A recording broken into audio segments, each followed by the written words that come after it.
Oh yeah. Oh, is And that this the week's Jared final Leto round. Joker from? All right, this week's I'll final be the round. bigger The man. reason we're all here is not because Mahaffey's getting older, because we all are. But here it is. Day by day. Super cool in the Hey, house. what up, friend? Wow, wow, wow. Boom! I didn't really have a great picture of you, but That this one is is definitely my best one. that is a Um, fantastic picture. Thank you. yes, you look just as crazy as I think you are. I got to give a shout out to our guy, Hey Sean, for introducing you and us together, because that's Yeah. really where I think it all stemmed from. This is definitely this has definitely been fun. I know you've talked with Mahaffey, so I'm going to let him kind of lead the way on this. You are a savant in many things I don't understand, but I think that we're Oh, all going to appreciate talking about today. that's Hmm. so sweet of you. Savant is such Yeah. a kind word. Well, I have many years of college education and sweat and tears. well, when my piano playing is just the extent of from That's, Ghostbusters, I like mean, they hate honestly they hate They that. hate though, that. They hate this is It's gonna like get so interesting, I think. No, for sure. Yeah, hi, my name is Soup. I'm the other voice, the fourth voice. Yeah, I stream on Twitch. I write music like crazy. And that picture is I was trying out a beer that I believe was called a Steamworks beer, and it had this really cool graphic on the front. And at the time, I was working on my evil steampunk doctor outfit nice. cosplay, and so those were my goggles that sat on my hat. So that's a picture from my undergrad in college, like 10 years ago. Still works. It still works today.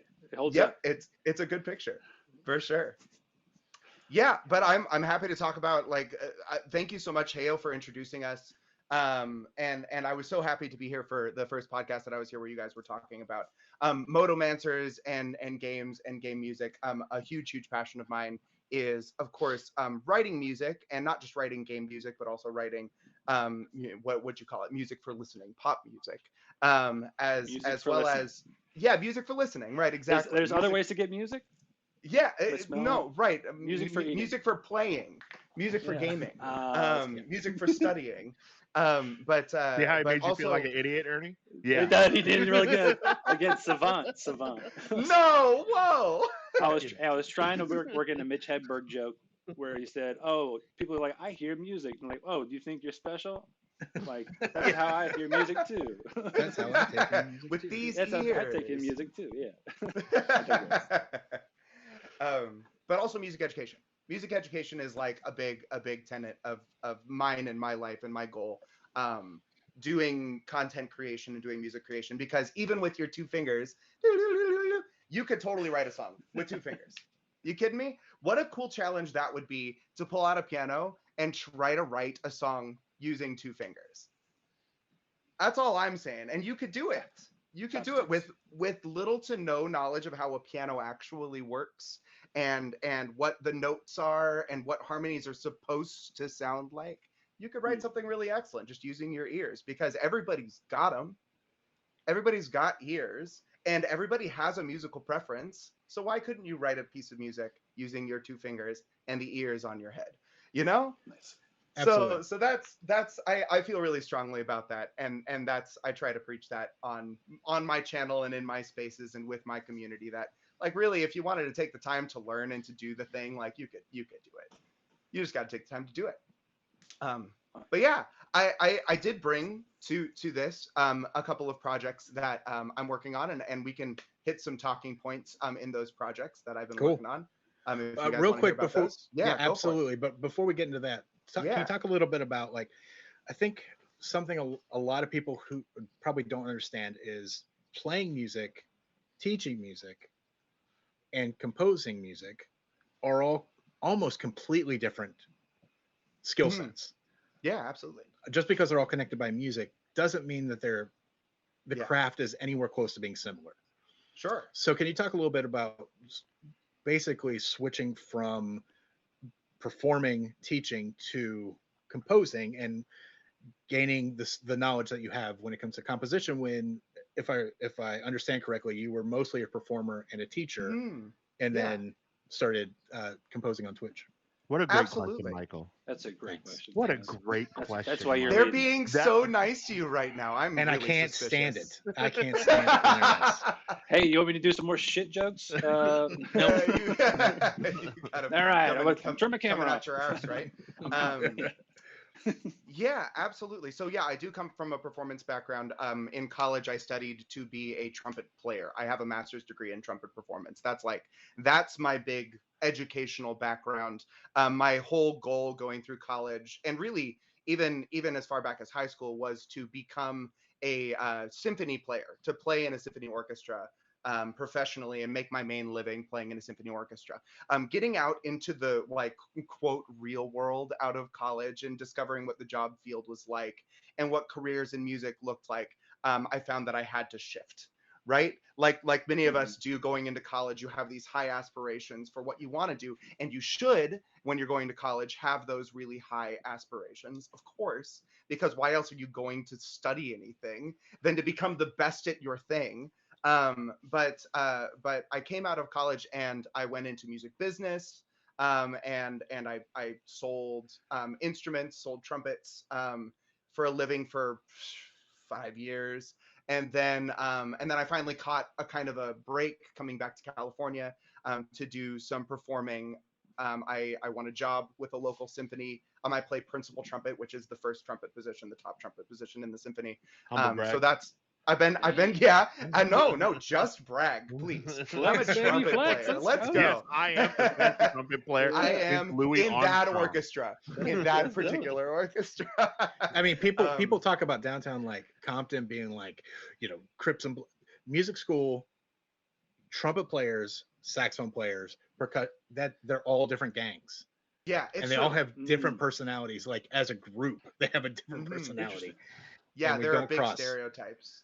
Yeah, well, a lot of the times. So that's the big struggle with a lot of conservatories. Like if we're going to get into that, the problem with a lot of music conservatories is that they're ultra competitive. Like everybody it's cutthroat. People are trying to take each other out. I didn't have a conservatory experience. I went to music school, like which is different than conservatory. I went to music school where people were cooperative and building each other up and practicing together and looking forward to each other's success. It was a big molding moment for me in what could have been a more competitive field. But switching over a little bit, so I've always been a performer. That's always been a part of my personality ever since I was a kid, performing in choirs and being in front of people. That's come to me from a very young age. I also always knew that regardless of my performance career, there was going to come a time when I would want to teach and pass on what I knew. So I always took classes and I always went to schools that were geared towards educators as well. So music education and sharing that love of music with younger folk and older folk and everyone in between has always been a big part of my life, because I feel like music is great to listen to, but really for its own sake, music is sort of lackluster. You can write a piece of music and it can be really lovely to listen to and it can survive hundreds of years and that's really great. But what is it doing? What is it doing to change people's lives? What is it doing to lift people up other than in that moment going, I connect with this beautiful sonorous sound? Education, I feel like, is where you can connect with people, with real people, and help them change their lives for the better. And really improve their vocabulary and improve their understanding, and connect them more with this modern soundscape. And I think that it's really important. And I've tried to start up and kick up podcasts to do just this as well, which have flopped, but maybe someday. I'll come back to you guys and I'll advertise that. Work. Yeah, no, absolutely. We did this let 5 years ago. We know. Yeah. Been there. You always start up projects, and then so hopefully something catches. Music is all around us all the time. It's in movies. It's in video games. It's at the shopping mall. It's in restaurants. There is always a track playing. I feel like you cannot travel anywhere in public without there being some level of background music. And I think that it's really important for us as listeners, as people who are active in those environments, to pay attention to that a little bit, to bring some of that in and go, oh, I remember this day in this mall listening to this song, like, oh yeah, that's right, this song was playing when we saw your wedding dress for the first time, or I remember that this song was playing on my way to my first child being born. Like that's the kind of richness that we can tap into because music is so ubiquitous. And having an education in music just helps deepen that richness. Absolutely. So it's always been so important to me that that I with college education and knowing what I know about music, goes out. I go out and I teach people what I can, even if it's at the most basic level or if it's at a very advanced level. Any more richness that you can derive from those memories and from that nostalgia, I feel like is just going to be a boon to your existence. So this is Jesus Christ, I wax love philosophical. yeah. I have thought a lot about this. I'm going to get somebody to transcribe everything Jesus. you just said, and we're going to make a manifesto. right. Please, And we're just yeah. And what I Um, find we're- interesting about this is us. specifically when you're talking about music playing in the background of basically every place we Yeah. are is if you've ever taken a movie scene and taken the music out of it, Oh, it destroys the scene. Yeah, Oh, it's yeah. completely different. Oh yeah. Well, and movie composing is so cool because movie music is not just this is why I make a differentiation between like listening music and other music that's supposed to make you feel something. Movie music is special and challenging to write because you need to make the listener feel. And moving someone from unfeeling to feeling is hard. Yeah. It is Yeah. very difficult. I mean, one of Heyo Sean just said in the chat, ears never blink. So, It's I mean, true. that's a great point. Yep. I mean, they're always on, and a good example of that and how that works and doesn't work is the first Suicide Squad versus the second Suicide Squad, right? The first Suicide Right. Squad studio got a hold of it and just threw a bunch of like music in the middle of it. It was like it worked for Iron Man, and it didn't work. Right? Like For sure. just loud music for no point doesn't make any sense. And then when you get to like something that the second one with James Gunn, an orchestra scale actually does come into play and it does add value. Yeah. Well, just and take the reason "Don't Stop Me Now" from Shaun of the Dead. Like, Oh, what yeah. does that make you feel? Like, Yeah. I mean, come on. Well, yeah, Joy. but it's slapstick and it's so good, right? Yeah. And the reason that the brazen pop music, the brazen rock works so well in Iron Man is because Tony Stark's a dick. Yeah. He's an asshole, right? Yeah. And He is Iron it Man. plays up that feeling. It plays up that bravado, right? Yeah, it's Yeah. an ego piece, right? Like he Yeah. lands Oh, in yeah. the middle of a town that has been overrun by the 10 rings and just shoots a little rocket that blows up an entire building. He's dealing with his ego. Right. But to kind of circle back to talking about composing with two Yes. fingers, Yeah. in Midnight Mass, no spoilers, Dom. Where is it? Where's my button? Spoiler alert. there's this, it's not a phenomenon, but in horror music for horror movies, there's a lot of, the jump scare isn't just what you see visually, it's what you Yeah. hear. It's the And ear candy. Literally, Yeah. it's one cello note that comes out of nowhere, and you're like, oh my, and like that affected me way more than what I was seeing on the screen. Was Yeah. the sound, Like the Quiet Place, right? I mean, same kind of thing. Most of Yeah. the movie, dead silent, music. and then you're like, yep, Yeah, absolutely. it's so effective. It's so effective. The second you steal music away from movie and visual media, it becomes a very different ballgame. Absolutely. But yeah, so I did, that's all my formal education. My formal education is in trumpet performance and music education. And that's what I studied in college because I was preparing myself for life, right? And then COVID hit. And who's prepared for COVID? Nobody one. was prepared for COVID. Ernie You were prepared for Ernie. introverts, Yeah. introverts, hermits. Like, this is lovely. I love this I so can't much. wait to cancel all my plans, and I have a good Let's excuse. go. I'm out of here. I don't want to can't get sick make it. today. Oh, jeez. No, Yeah. to your point, nobody was. Nobody. Nobody was. Well, yeah, sure. And nobody was. And my wife and I certainly weren't. All of our, basically 80% of our income was playing gigs. We were just out. We were playing musicals. I was going up and playing with the orchestra. We were playing quintet gigs, and playing ballets and things like that. And then suddenly there was no work. Suddenly Right. there was zero work for us, and nobody was calling and telling us that there was no work. They just stopped responding to emails and calls and texts because they were dealing with so much of that on the side. So Yeah. so we retooled.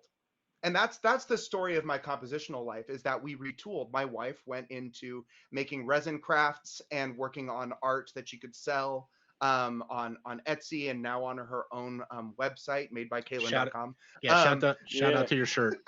There you go. Shout out your shirt. Yes, the You shirt. said, Got you a shirt, said. madebykaylin.com. If you want to have my face a whole bunch on your body, I that's do. $40. It's very, very soft. I'm so excited for like 2 episodes from now when we're all wearing that. Wearing the Soup Face shirt, please. Thank you, Griff. I appreciate you. There you Griffin go. Blade 77 is a moderator in my channel, and so Yes, he's great got job, all of Griff. these links on demand. So while my wife was doing this, I switched over to doing Twitch full time because I had the time and I wasn't making any money anyways. So I might as well do this thing that wasn't making me money anyways and see if I could make some money doing it. And so I did Twitch, and I was doing the entertainment thing for a while. And I had a bunch of friends tell me, like, what are you doing with music? What are you doing with music during COVID? What are you, is your trumpet just collecting dust? Like, are you playing anything? Are you performing anywhere? And the answer to that question was really no, I wasn't. And things were collecting dust. And I was really depressed. And it was really, really bad. So I started to do fanfares in my channel. I started to record fanfares for my subscribers, which then turned into starting to do trumpet recitals on stream once a month. And that like brought the performance aspect back. And then just for fun, one day, I decided to ask the community. I said, community, wonderful people who watch this channel, could you bring me random sound clips from your house? Just go out with your phone, record something from your house, bring those recordings to me. We're going to turn it into a song. It's just going to be this silly thing. I called it a 3-hour songwriting challenge. And I took all of those in, and I made a little 1.5-minute long song, and it was dorky and it was fun. And everybody was like, you did what in 3 hours? Can you do that again next week? And I was like, yeah, let's do it again next week. Sure. What should we do next week? And it just started, right? And it just took off from there. I did dubstep, I did EDM, I did, like all of the easy electronic ones, because those are the tools that I had. And then we did a song that was only trumpet sounds, and we did a song that was kitchen sounds, and we did a song that was like, and it just took off. And I was writing at least one track per week in 3 hours. And I was just slowly honing this skill of writing music really fast. Not necessarily well produced, not necessarily well balanced. Yoko Kanno, in the style of Yoko Kanno, I wrote a little trumpet piece that was based on Goodnight Julia. Based on that style. That's up on my SoundCloud, soundcloud.com/SoopurKul. Thank you. I did a J-Rock. I did a K-pop song, Strawberry Lemonade, out on Spotify. Can I describe what fanfares are? Yes. So for my subscribers on my Twitch channel. That's a great. I was gonna think like fanfares. I was thinking Ren fairs. I didn't know they were the same. Yeah. I didn't know people dressed up and showed up, or So a fanfare is just, I mean, in kind of the trumpet nomenclature, it's just, da da dum dum dee. That's a fanfare, right? Oh, or fanfare, dum da dum dum dee. Whatever. The song at Right? the end of a Final Fantasy fight. Sure, Yeah, like, exactly. yeah, Dun, yeah. dun, dun, dun, dun, dun, dun, dun. It's totally a fanfare. That is a victory fanfare. That's what I would call a victory fanfare. So what I did was I was just like, if you throw me a subscription, you get emotes, you get, whatever, you don't have to see ads, but then also you get a personalized fanfare. I'm going to record it on my trumpet. You tell me what style you want it in. It's 8 to 13 seconds or something like that. And when you come into my chat, you have a fanfare that you roll into. And so there are people that have, like, Hey Sean's fanfare is from Tank, right? I was gonna say From Cowboy Yeah. Bebop. Yep. Yeah. Griffin Blade 77's fanfare is the beginning of Rhapsody in Blue. Right?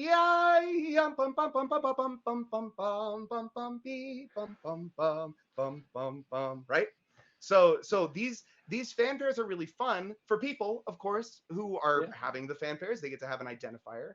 But it's also really fun for me because I get to go like, oh, I know exactly who just came into the chat. Like, hey, Oshan just rolled in. I know that fanfare. Griffin Blade 77 just rolled in. I know that fanfare. And again, I'm feeling like Ren Fair again, where they announce Lord Yeah. Willoughby and his Lady Margolium, just Yeah. Lord. That's so true. So true. Well, and who doesn't want to feel like royalty rolling in? We just talked about WWE wrestlers from the 90s. Yes. You can't tell me their fanfare when they show up. It's John Cena. Oh my. You know, like, yeah. Oh, Dom's triggered. Yeah, right. Dom's triggered. I'm He hates sorry. John I Cena. hate John Cena. I'm You sorry. know why? Because he John- culturally appropriated this song from you.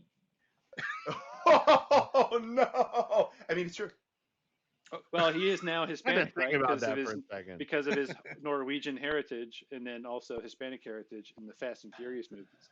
Yeah. Oh, he adopted it like family. Yeah. But I've always been interested in that journey from Granger to Gourds and Chords. You know, it's What? like Yeah. Okay. What is a Whoa, Granger? whoa! Thank Don't you. use Okay, don't okay, use we're slang not all terms. music people. You Percy idiot. Aldridge Granger is It's an my English favorite. composer, an English American composer, who wrote really fun, folky kind of sounding works for wind band. Granger wrote a piece called Molly on the Shore, which just feels like an Irish jig. Just feels like light and dancing like an Irish jig. He wrote so many pieces, and he wrote them while he was walking from what is now like New York City to like what is now, I don't know, Virginia. Walking. Ugh. He would just write these things while he was taking these long days, weeks long walks. And they're just stellar. And that's Percy Aldridge Granger. Just didn't a have nut. like a dating life. He was just like That was yeah. Oh no, I Yeah. actually don't know if he had. He may have been married. I'm not sure. I'm going He out may for not a like walk. his wife very much. Yeah, exactly. His I'm wife out. was like, "See you in 2 months." It's good. Gourds and Tell Chords Henry is an he's gone. album. Yeah, exactly. Gourds and Chords is an album that I came out with 2 weeks ago, which is a lo-fi album. So lo-fi tunes to study to. It's a lo-fi album that I wanted to make sound like fall, like autumn. And I sort of wanted to. So this is always my passion in composition, is telling a story or evoking a feeling or an image or something like that. There are lots of people who I think write music with lyrics, and they're trying to speak a message. And I think with my music, I'm trying to show a message, like something that you hear and you go, oh, that is undeniably a leaf falling from a tree. So Just something like a wafting gently dirge or down. like a funeral song would be more autumn feeling, like more your. That's wintry to me. October is tomorrow, so spooky season is upon us. It's true. That's It's where true. my brain goes. Or But it's you like can twinkling tell. woodwinds is like winter and Christmas. Like it's so Yeah. bright and Yes. joyful and okay. Absolutely. No, you're totally right. Yeah, when we think of winter, we think of high flutes and oboes and clarinets. When we think of spring, we think of sweeping strings, pulling long phrases. When we think of summer, we don't think of orchestral music. When we think of summer, we think of pop. We think of Justin Timberlake. We think of I don't know. We think of K-pop. Like we think of things that are going to lift us up, get us off of our ass into the beach, right? If you have a beach Crow. nearby. I'm from. Cheryl Crow. So Liza the Minnelli, point. everybody. Shania Twain. All you want to do is have some fun. Yeah, that's the Cameron feeling of hates me. summer, is being light and having fun. Perfect. So this album, Gourds and Chords, is supposed to exemplify fall. So you have to ask yourself, compositionally, what sounds like fall? What sounds both cool, like temperature cool, but also warm enough that you're comfy to, go outside in shorts, but like you're wearing a sweater? What sounds like the leaves changing colors? What sounds like snow beginning to fall at the end of autumn? What kind of sounds do you pull in? What kind of feels do you pull in to make those things happen? And I think that Gourds and Chords nails at least one time. I like your limited biases there. Like I know I got it somewhere in that whole thing.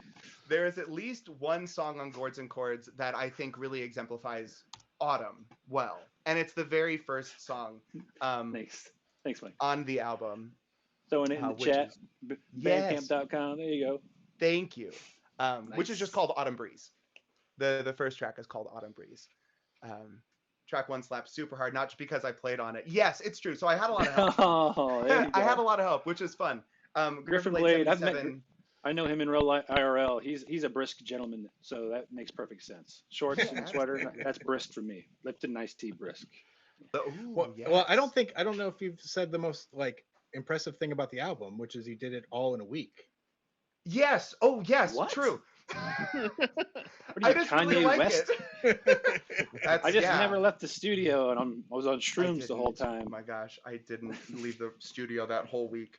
Yeah, I started on Sunday night during a 3-hour songwriting challenge.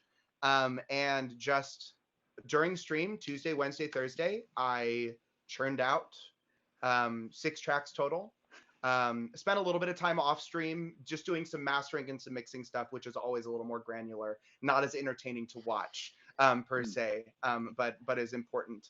But yeah, I wrote it all in the span of 7 days, because realistically, like, I did write the bulk of it in 4 days, but I did production in between on every day, and crazy. making sure that everything sounds good. So yeah, I had a lot of help. Griffin Blade 77 played some drums on it, which were much needed, because MIDI drums just don't compare to real drums. I'm sorry. You can make a really solid MIDI drum and it still just doesn't compare to a real drummer. Hey O'Shawn played some cello on it. There's cello on the last track. That's Hey O'Shawn. It Cello. is so good. Turn to the side, and you got Mahaffey's bass. This way. That's true. And Andrew Composer, who's another wonderful composer, writer of video game music and pop music, came in with a little guitar on the first track. And the guitar part on the first track is just like, oh my God. It is so good. He was like, hey, can I lay down some guitar? And I was like, here, what do you need? What do you need? Take this 2 minutes of the demo. Here you go. It's an E minor. Like, what else do you want? Like, please write something and send it to me. And what he did was just so good. And it really, I made the joke on stream that night, but it was like a good rug. It really tied the room together. There you go. You Very weren't cool. even on Jeffrey at the time. No. Get him to the Greek. This ball feels so amazing. Oh my God. No, but I was sipping. What's the drink that the dude sips? Gosh, it's not coming to me. It's all good. So well, it kind of brings us. Go ahead. No, I was just going to say it kind of brings us full circle brought to some- you. You have some projects you want to kind of walk through a little bit? Yeah. So Gourds and Chords was one of the projects that I was going to talk about. Gourds and Chords, and I wanted to talk about Minstrel's Tales. Minstrel's Tales is a project that Griffin Blade 77 and I have been working on for the last year or so. We have 2 sets out so far, but basically what they are is it's video game assets. If you are someone who is out there wanting to create a video game, and you don't have the skill or the time to create your own music or create your own art, we're creating packs of art and music assets for use in video games that are cohesive and work together. So we've put out 2 packs so far, with like a generalized pack that includes things like battle music and like overworld music. It's sort of all in the style of like an RPG, like a JRPG, a la Final Fantasy, Shining Force, things like what is it, like Breath of the Dragon, Dragoon. There are a whole bunch of like JRPGs that it's really kind of loosely based on. But I wanted to sort of like ask you all, when you're listening to pop music, versus listening to music for TV or movies or games, are you someone, like, I guess it's like a 2-parter, are you someone who buys the OST to a video game? And then second, how is your listening experience different between the two? I mean, I worked at Barnes and Nobles for like a year, too long. Long time. In the DVD and music section, which meant I got a discount to those DVDs and music, and all I would buy Hell was yeah. soundtracks. Yeah. I love, I mean, just original motion picture soundtracks. It wasn't games necessarily, but the idea being the same. Those movies and those moments evoking emotion. Or if I was going to go running for X amount of time, I would listen to the 300 soundtrack because it Yeah. was just so epic. So many It would pump drums you and up. just the just guitar riffs in that were just so great. Things like that. So yeah, that definitely hits home for me. If I hear that Danny Elfman 1989 Batman. Womp, Hmm. womp, womp, womp, womp, womp. Oh yeah, I'm hyped up. Let's go. It's go time. Yeah, but that's Yeah. me. Nice. So how would those movie like do you find yourself going to movie music for things like that or do you also pull from like I said earlier like Justin Timberlake or Kanye or like to get you pumped up to work out? Like do they hit you For me, differently or do they hit you about the same? it depends. So like if I'm gonna go to the gym or something like that, I'm gonna listen to the song "Every Day" by Logic, right? I work hard Hmm. every motherfucking day. I work hard every night. Right. So like Hell that's yeah. kind of where my brain goes. Like Yeah. because rap music is to me a genre that gives you so much confidence. There is not Yeah. really a rap song where like they're really sad and mopey. You know what I mean? There's That's nothing true. but hubris in every line in every rap song, and it's infectious. So that's why Hmm. I listen to it. But that's me. I want to hear Dom and Mahaffey because I know Yeah. their listening styles are definitely different than my own. So Hmm. I want to. You want to go Dominic. first? You want me to go first? Go ahead, You Dom. want me to go first? All right, Yeah. that's fine. So, music is really important to me. Yeah. As a medium, video game music in particular, is really important. And I know that I'm about to drop some tracks that I know that you guys will know. Things like One Winged Angel from Final Fantasy VII, Oh Dearly yeah. Beloved from Kingdom Hearts, Hmm. to Xanark Hand from Final Fantasy X. All of those evoke different kind of emotions and times in my life. So Hmm. I find myself listening to a lot of those, especially when I'm working, whether I'm like doing coding or like I'm not in a meeting. I know that most of my work is mostly meeting based and project management and all of that. But whenever I'm not doing that, I listen to a lot of video game music. And I also listen to a lot of remixed video game music. I don't know if you've ever heard of Game Chops. Ooh, They no. did so Game Chops did like trip hop versions of Pokemon music and Legend of Zelda music. They have this really great version of Garuda Valley that I adore that I just put on repeat. Oh, But hell yeah. I'm also a huge hip hop head, and I'm also like, I mean, I grew up. My mom is a huge Wu Tang Clan fan. I'm a huge Wu Tang Clan fan. We have matching tattoos of Hell the Wu yeah. Tang Let's Clan. go. Yeah. Um, I love hip hop, and I've always been like that's the music that I listen to when I'm like Ernie said, like I'm ready to get amped up. Like I listen to um, you know, Baby Keem's album right before we started the show tonight because I needed to get like amped up and be like, all right, cool. Like I Got listen big to Kendrick energy. Yeah. Lamar when I'm about to go into a big meeting and I'm like, That's all right, awesome. cool. I need to like be an asshole and like, kind of strut my shit. Yeah. Um, It works. It works but so well. on the movie side, like there, like what you guys were talking about when it comes to composing music for movies, like it nothing hits me more than Howard Shore's Lord of the Rings score. I mean, come on. I mean, Yeah. like, from soup to nuts, from Fellowship of the Ring to, Return of the King and the last scene in that movie, like every single piece of that is identifiable. And also like things like John Williams and him being prevalent throughout all of media.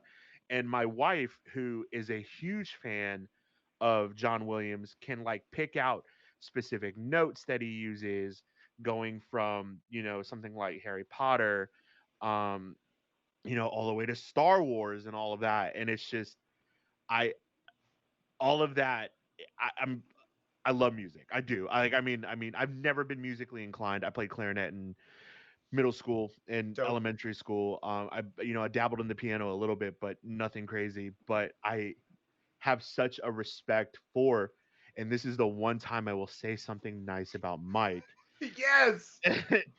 for I'm putting this musicians on every like social media. So hold on. you, Start from the like you, beginning. Start from super the cool, beginning. and Mike, that I can step in and learn just about anything, but what you guys do is magic.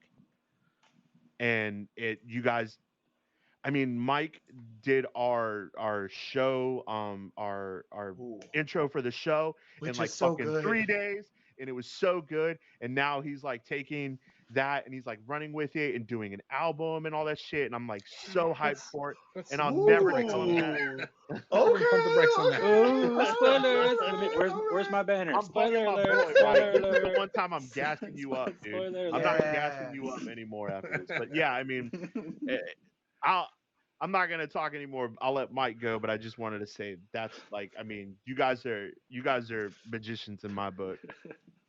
Oh, thank you. I'll take it. Well said. Well said. When it comes to my listening habits, I think I'm going to say what's the most obvious thing. It's something that has to grab me in some way, whether it's video game music, movie music, pop music, Radiohead. Radiohead. Uh, it's got to tell a story that I'm into hearing. Yeah. Um, for instance, the Trent Reznor, Atticus Ross kind of stuff that they put out, that kind of like atmospheric, electronic, to me, that you know, up until Social Network or whatever the first movie they did the soundtrack for, we got a lot of John Williams and Howard Oh Shore yeah. and Danny Elfman type of orchestral score, and then they come out of the gate doing this weird, dark, atmospheric, electronic Yeah. stuff. Big synthy. Yeah. Yeah, conveying a completely different feeling on a movie about Facebook, a silly movie that made it completely dark. Yeah. I So mean, good. to me, the Yeah. darkest one of the darkest scenes that I know of is when he's talking about, like, are you paying attention? And he's like, I'm giving you the minimum amount of attention I can possibly give Yeah. you, like that whole spiel.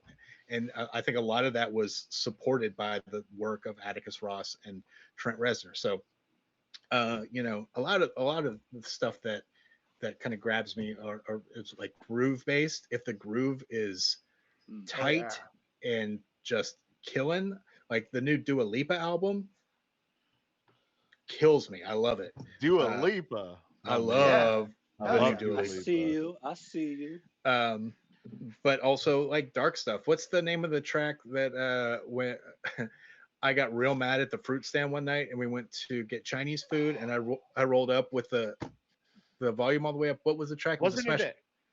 the end is the beginning is the end? The end is the Yeah, beginning is from the the end. Yeah, Watchmen sound, from the yeah. Watchmen Hmm. sound. Yeah. Oh, Hmm. okay. Yeah. It's just this super dark, atmospheric, and it's just like, for me, if it makes me angry, I'm probably gonna listen to it over and over and over again.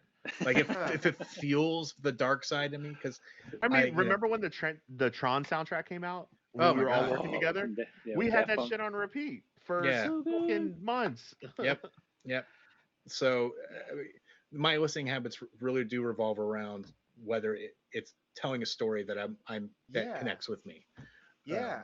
So yeah. regardless So of like video game related, whatever that. right. What I'm hearing, and this is why I think that it's so cool that there's so much music that we can listen to, is that your favorite music, all of you, and I'm sure that this goes for a lot of people, is music that pulls you from one place and takes you to another place. Whether it's a new emotion, whether it's a story, whether it's nostalgia, which this is my forever soapbox. If nostalgia is your reason for liking something, that is a good reason to like something. Why the fuck wouldn't you like that thing for nostalgic reasons?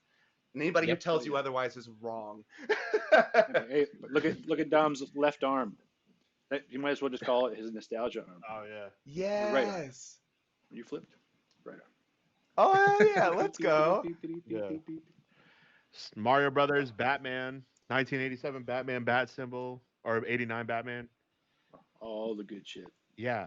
Yeah. I live in the middle of the nostalgia. That's where my comfort zone is, which is why all my references are from the 90s. Why do you think remakes in video games do so well? So well. Oh my gosh. And I mean, but I still get upset about it because they don't need to redo it. Yeah, in my right. brain, the graphics were amazing, even though they were just like barely polygons. Knights of the Well, Old Republic is going to sell gangbusters Oh my because of I'm gonna buy it. nostalgia. I'm gonna buy Yes. it. Well, Well, and speaking of- because of Star Wars. Yeah, yeah, Like, absolutely. Let's be real.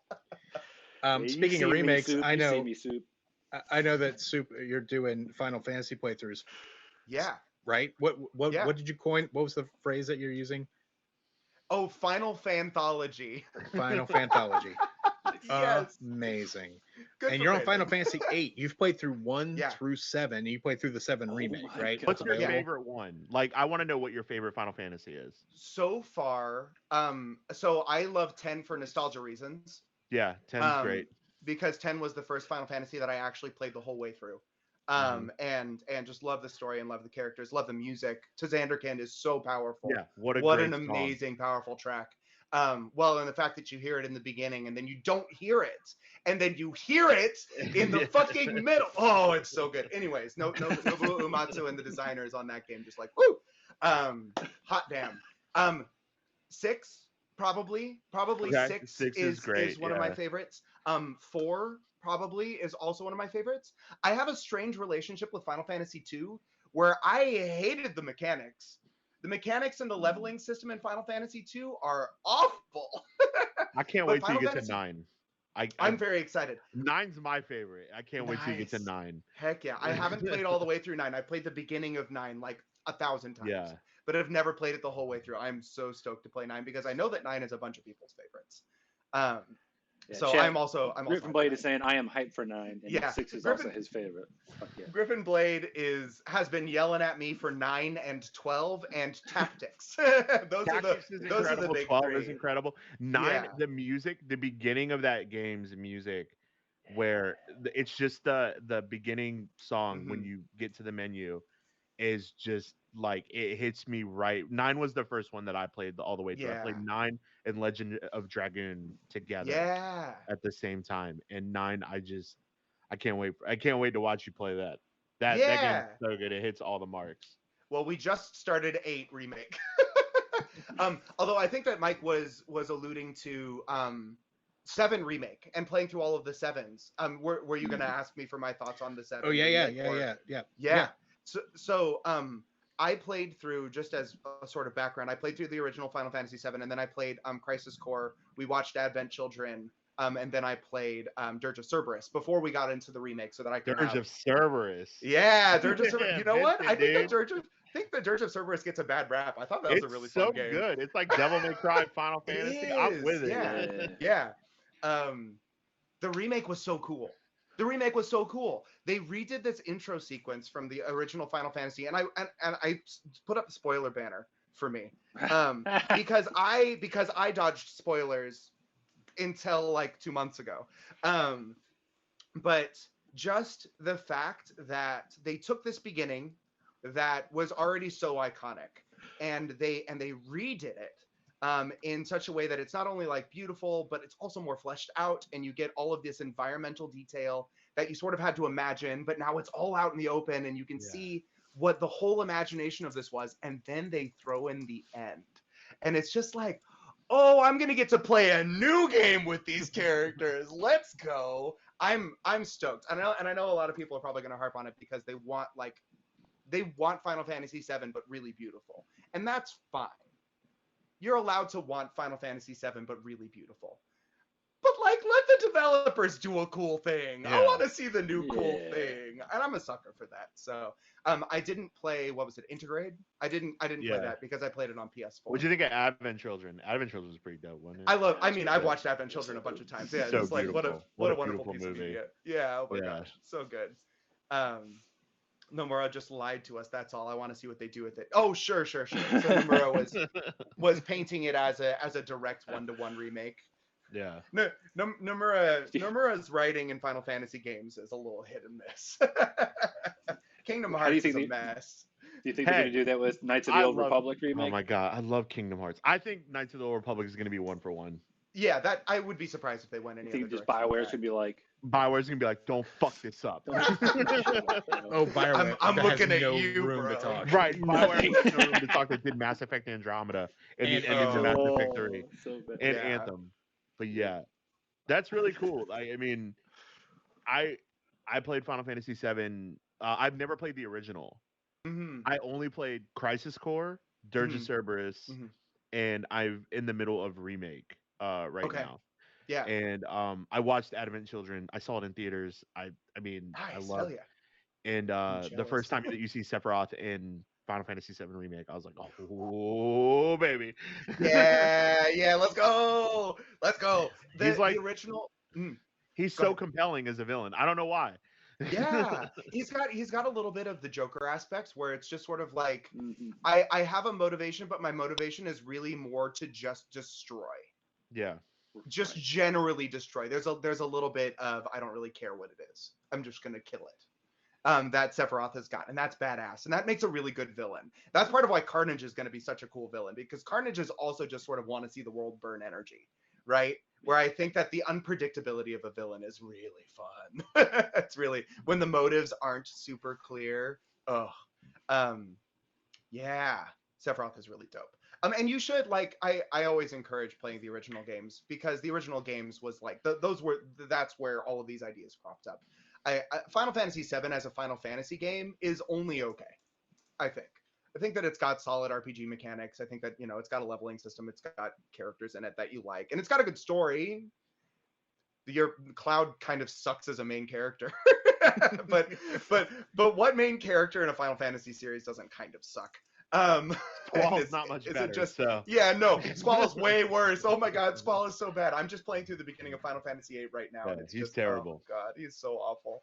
Um, but yeah, definitely, I highly encourage it. And playing through the Final Fantasies in order has been really fun, just because you get to see where things come from. Where does this enemy come from? Oh, for the first time that came out in Final Fantasy 2, and now we're seeing it in Final Fantasy 5, but with a reskin.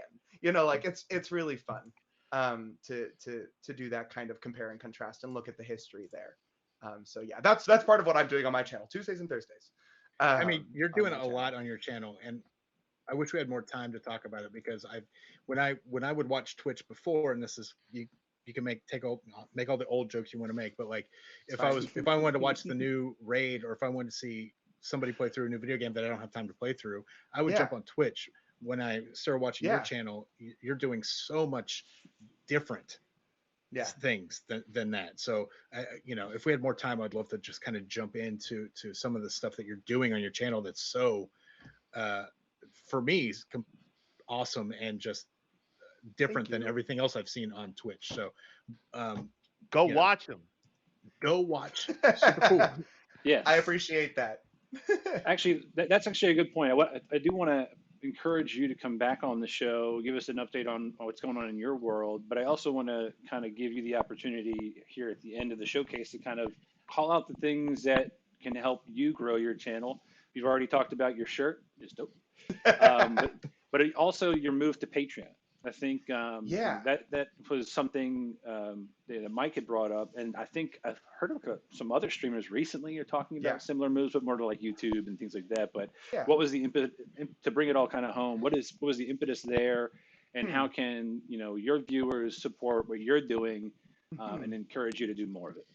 Yeah. So, to make a very long story short, I've been thinking about doing a Patreon for a while because I've been wanting to be able to produce more content that I want to make rather than content that is going to be mass entertaining. Like that's sort of always been my goal, is to write albums and to record things that I'm passionate about. So the move from having a Twitch based income to having a Patreon based income is that switch from doing things that are going to be more entertainment focused to doing things that are more personal passion project focused.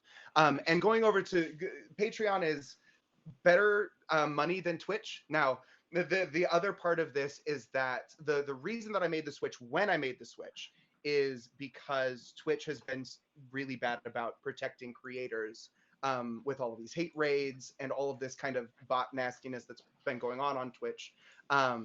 so that's been going on concurrently, and it just made sense. It just was like, okay, let's move money away from Twitch to another platform that is not only going to be moving money out of Bezos's pocket, much love, Daddy Bezos, salute, but also is going to be moving more money into the pocket of the creator, because on Twitch, from a subscription, you get less than 50% of what a subscription is. People pay $5, you get 248, right, or 246 or something like that.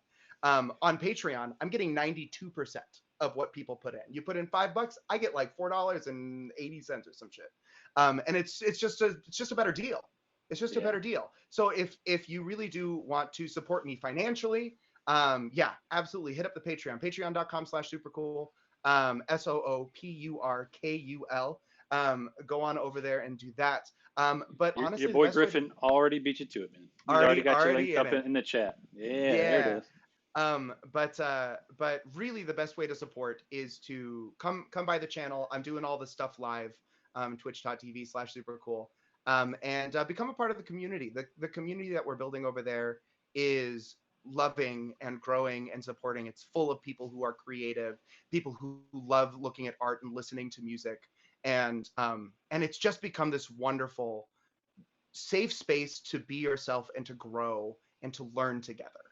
And I love that so much. And so if I'm going to make any recommendation in terms of support, just come over, be a part of the community, be a part of the channel, and I will love getting to know you.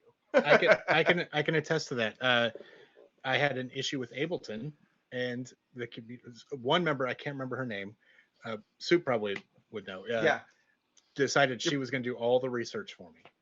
Katie, you're talking about Katie Dearest. Yeah, yep. Katie Dearest. Katie is awesome. She's my gosh. Awesome. I can sing her praises all day long. But yeah, she was ready to jump on it. But like Ernie said, hopefully you'll come back and we can talk more and go more down the rabbit hole. Absolutely. About how you're approaching Twitch and all that good stuff. Let's talk content and content creation, baby. That's my game. That's my game. Let's go. Yeah, absolutely. The answer is yes. I would love to hang out with y'all again. Great. Yeah. Sweet. Cool. Well, how is that, guys, for episode 20? What a great episode 20. Episode 20. Special guest, super cool. In the books, baby. Let's go. We do. Oh, that's awesome. Well, we'll bring it to a close nice and easy like we always do. Check us out, joystickmaverick.com. We're on YouTube. We're on Twitch under Joystick Maverick. We're on Instagram, Facebook, Joystick Maverick, except for Twitter, where we're Joystick Mav, because for some reason, Twitter doesn't like long names. Screw you, Twitter. But I am Ernie Hawkins, at ErnieUXD on social. I'll be bopping around, always the same name everywhere I go. I've snagged it. It's mine. It's mine. So if you see it, it's me. I'm Dominic Irvin, aka Hemophilia. And real quick, I just want to say what hemophilia is. It's a play on the word hemophilia, which is a blood disorder that I have. So that's why it's nothing else but that. Hemophilia. I like that. My buddy Mock T, who is a doctor, told me to take that name on PSN, and I did. So hemophilia. Do you like the name, or do you like that he suffers from that blood disorder? I like name because I'm up in the air. I'm up in the air about which one I like. I just said the nicest thing about you on the air. I'm sorry, it does not wipe away all the ageism from the last 2 weeks. I just love that you held out the word suffers and then paused for the rest of your sentence. He suffers. Mike, where can we find you? Oh, Mike, whatever. It sounds like he's being sarcastic. But... No, but it's true. Mike, whatever, Twitter, Twitch, all that good stuff. There's an underscore in there somewhere. Mike underscore. Yeah, sir. Yeah, you're probably right. Yeah. Don't even know my own Twitter handle. Got it. Never find. Yeah, he's off the grid. Awesome, and then super cool. Yeah, super my cool name everywhere. is. Yeah, my name is Devin Henderson. You'll find me on Spotify under Devin Henderson, Devin. And then, I'm super cool everywhere at SoopurKul, SoopurKul. I'm going to spell it correctly. I'm so mad. I spelled that right every single place except for the flippin' name tag that's been on the stream the whole time. But you know what? I'll get it right next time. No, I got a capital K in there too. I went through everything. We had like 19 assets before every episode, and I was like, capital K. It's a 2 U's, no E, no E. Yeah, I nailed it. I effing nailed it. All right. Well, that brings it to a close. Episode 20 in the bag. Thank you for joining us, Super Cool. You are super cool. Of course. This has been super Thank fun. you guys. Yeah. Thanks, guys. Thank you. Peace.